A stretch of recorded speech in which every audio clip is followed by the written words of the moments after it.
Як справи? Та отож поспала.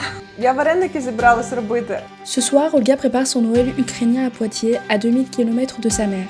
але я знову забула з кипятком, скільки там яєць. Mais dans 14 mois, Olga devra choisir entre deux pays. Soit elle demande l'asile en France et elle renonce à revoir sa mère, soit elle reste ukrainienne au risque de devoir tout abandonner une seconde fois. En fait, pour le moment, j'ai deux présidents. Ce soir, je passe le Noël orthodoxe avec elle pour comprendre ce choix impossible. Moi, je voulais partir dès le premier jour. Moi, je me considère que ma vie, elle est en France. L'Ukraine, c'est ma maison. Je veux comprendre comment on choisit entre deux pays quand on n'a jamais voulu en quitter un seul. Je m'appelle Carla Bastoni, je suis journaliste. On est le 6 janvier à Poitiers. Olga, son mari Dima et leurs 3 filles m'ouvrent leurs portes pour partager leur Noël ici. Avant l'exil, leur vie était à Odessa, grande ville portuaire de l'Ukraine. Olga était prof de yoga, d'anglais et commençait l'écriture de son premier livre. C'était juste avant le 24 février 2022. Et dès le premier jour de l'invasion russe, la ville vit sous menace permanente. Alors vous l'entendrez peut-être derrière moi, les sirènes d'alerte sonnent en ce moment à Odessa. Ça a été de plus en plus le cas ces derniers jours car les troupes russes frappent à proximité pour l'instant de la ville. Ce que les habitants d'Odessa craignaient le plus a fini par arriver. Pour la première fois ce matin, un quartier résidentiel du sud de la ville a été touché par des frappes russes. Il y a longtemps qu'on a fait куття. On dit en ukrainien, ось тобі куття, щоб було життя до пуття. Ça veut dire que je te souhaite très bonne vie dans ton chemin. Sauf que leur chemin, il s'est arrêté un matin de février 2022. Un matin où ils ont dû choisir qui ils laissaient derrière eux. Mes parents, mon père et ma mère et la mère de mon mari, ils sont restés en Ukraine. La mère d'Olga est très inquiète. Maintenant, elle a des problèmes de santé. Elle a eu son attaque de cœur. Donc, elle était prise par ambulance une fois. Et après, elle a commencé à être diabétique. Et je pense que c'est à cause de le stress qu'elle a reçu pendant ces 3, presque 4 ans de la guerre. Ouais, c'est dommage. Et dans 14 mois, si Olga demande l'asile français, elle ne pourra plus retourner la voir avant des années. Ses parents sont restés, mais qu'est-ce qu'Olga a laissé d'autre ? On a eu un grand appartement à 4 chambres et 2 salles de bain. Et c'était mon rêve. On a économisé de l'argent pendant 12 ans ou presque 15 ans de notre vie. Et on a habité 6 ans dans un bon appartement. Et on a dû quitter. Mais pour comprendre ce qui se joue pour elle en 2027, il faut revenir au jour du départ. Le 2 mars 2022, c'est la fille aînée, Rina, qui décide de partir. Elle est encore ado, mais c'est elle qui pousse toute la famille à fuir. Le moment où j'avais compris que j'ai envie de partir, c'est quand j'ai vu les nouvelles sur la télé, que la Russie avait acheté les paquets, je sais pas comment ça s'appelle, pour les morts. En 2022, des rumeurs circulent à Odessa. Si cette information sur les paquets n'a jamais pu être vérifiée, elle illustre l'état psychologique dans lequel se trouvait la famille. Quand dans les magasins, les personnes ils achetaient tous les produits, il n'y avait plus à manger, les moments comme ça, ça me faisait peur aussi. Ce que moi je pensais, le problème principal, c'est que les villes qui étaient bombardées, les gens ils pouvaient plus partir de là-bas parce qu'ils étaient pris par les armées russes. Je pensais qu'il faut utiliser l'occasion, qu'on peut partir maintenant. 20 jours de route, 4 femmes, une voiture, direction d'abord la Moldavie. Le père Dima est resté en Ukraine pour le travail avant de les rejoindre plus tard. Est-ce que tu te rappelles à quel moment vous avez compris que vous deviez quitter Odessa ? Alors, on n'était pas sûrs parce que c'était... Genre, il n'y a personne qui était prêt. Ma mère, de base, elle ne voulait pas partir. Et on avait peur que notre ville va être bloquée. Et on pourra vraiment rester et on n'aura pas de possibilité de partir.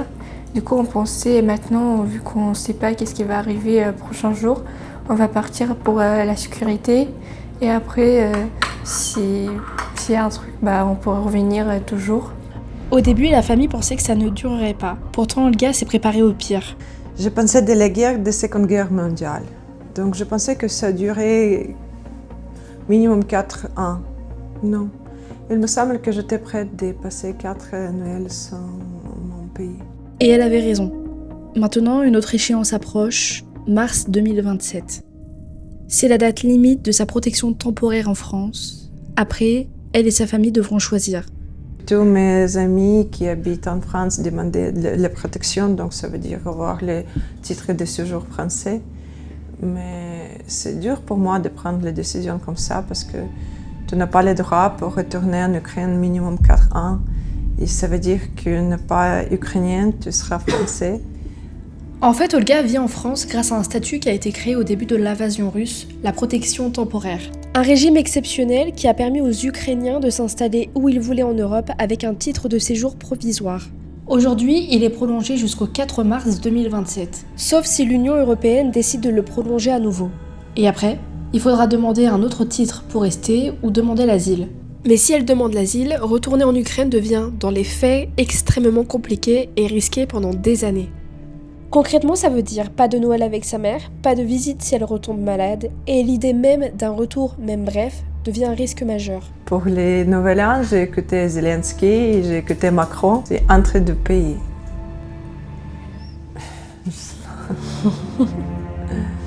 Et dans cette famille, tout le monde ne veut pas la même chose. J'aimerais bien faire mon master ici en France. Je suis arrivée au collège, dès le premier jour, je me suis fait des amis. C'était pas du tout compliqué pour moi. Un mois après, j'avais déjà plein d'amis, un petit copain, tout se passait parfaitement pour moi. J'avais pas du tout de problème ou de difficulté. Bah si, avec la langue quand même. Rina veut rester.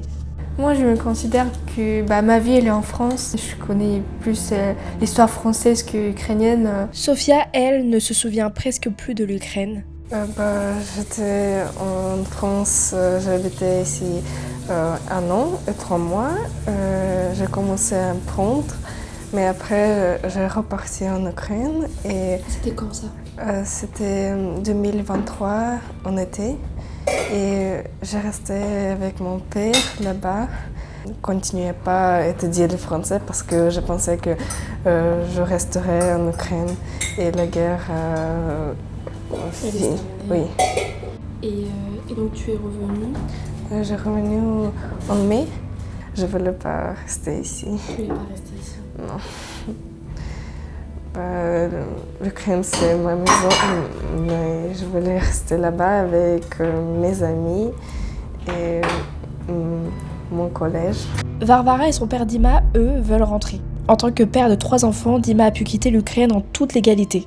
Mais après 20 ans de carrière à Odessa, il ne parle pas français. Repartir de zéro ici, c'est un sacrifice silencieux. Et si Olga demande l'asile français, il ne pourra pas retourner en Ukraine non plus, ou alors ils devront vivre séparés, peut-être pendant des années.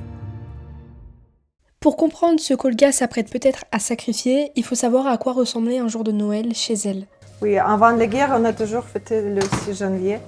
En fait, j'ai toujours venu chez ma mère. Mais 6 janvier, c'est toujours ma mère qui a préparé. La table est déjà pleine de repas, tout en même temps. Donc, on s'est assis, on prie. Après, on commence avec Koutia. Donc, c'était les soirées de partager le temps avec mes parents. On souhaite les meilleurs vœux pour les années prochaines, pour les familles.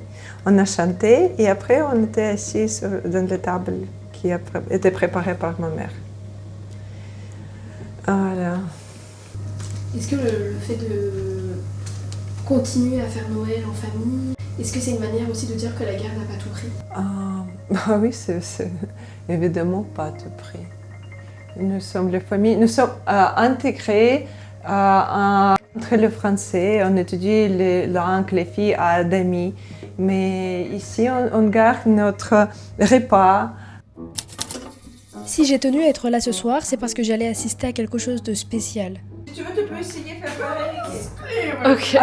Une mère qui transmet à ses filles les gestes de sa propre mère restée en Ukraine à 2000 km. Il faut être très doué pour faire Vareniki. Donc dis-moi, Varvara dit, je peux. Un rituel pour ne rien oublier avant que ce lien ne doive survivre à une décision impossible. Voilà, c'est super. Tu es vraie ukrainienne si tu peux faire Vareniki. Mais c'est ma mère, elle a fait comme ça pour que je connaisse que c'est mon Varenik. D'accord. Tout l'autre était comme ça, donc c'est les Varenik de ma mère. Ils sont comme ça, et les Varenik de moi. Et je peux connaître, oh, c'est mon Varenik. D'accord. Il y a un nom en particulier pour ces... Ouais, ça dépend genre des quoi, ils sont différents.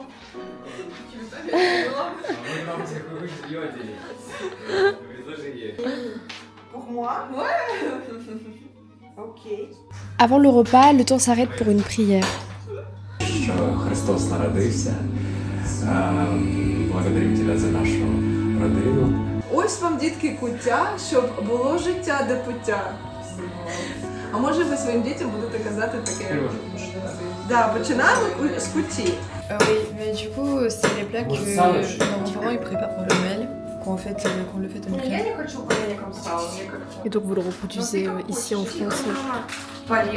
Oui, on essaie quand même de garder un peu les traditions pour pas les oublier. À la fin du repas, j'ai fini par poser la caméra. C'était le moment de quitter mon rôle de journaliste pour devenir le temps d'un soir une invitée comme les autres. Et du coup, qu'est-ce qu'on pourrait vous souhaiter pour le futur, pour l'avenir? C'est compliqué comme question. Mais...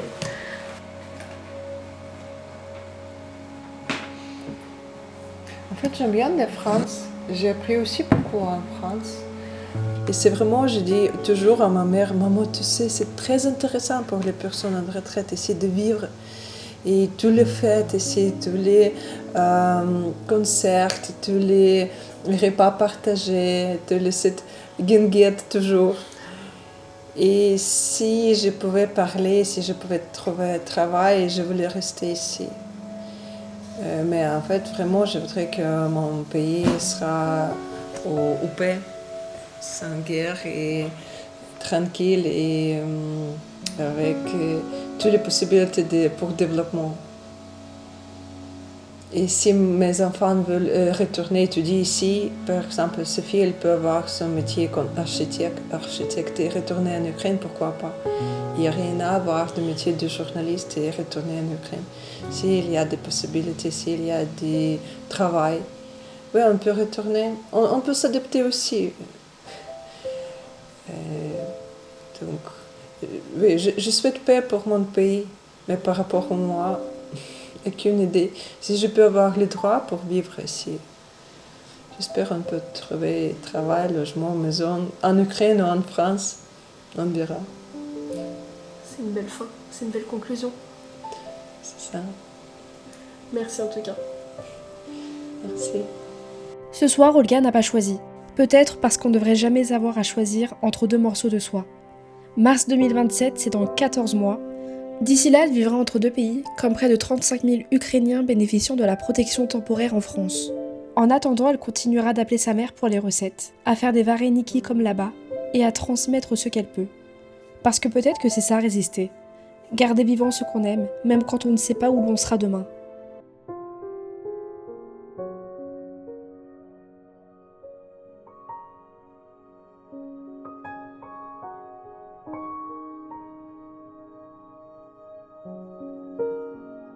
Si ce reportage vous a intéressé, n'hésitez pas à liker la vidéo et à vous abonner, c'est une façon simple de soutenir mon travail et de le rendre plus visible sur la plateforme. Merci d'avoir regardé jusqu'au bout et à très bientôt pour un prochain sujet.